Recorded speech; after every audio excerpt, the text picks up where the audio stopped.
Buntut video viral, oknum guru paksa siswa infak, Kepala Sekolah SDN Negeri 82 Prabu Muli minta maaf.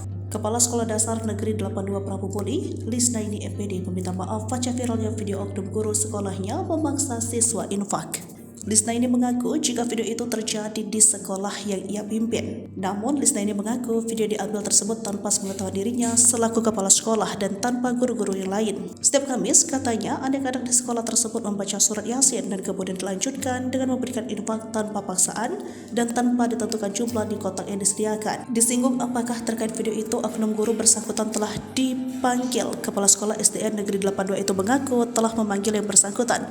Bahkan masalahnya diurus Dinas Pendidikan. Pada kesempatan itu, ia mengaku salah dan memohon maaf kepada seluruh masyarakat, khususnya para orang tua murid dan kepada pemerintah Kota Prabu Muli. Seperti diberitakan sebelumnya, sebuah video viral di media sosial para guru sekolah dasar di Kota Prabu Muli memaksa anak didik untuk mengumpulkan uang infak. Bahkan dalam video berdurasi 56 menit tersebut, seorang guru sengaja merekam para siswa yang memberikan sumbangan ke kotak amal yang telah disiapkan.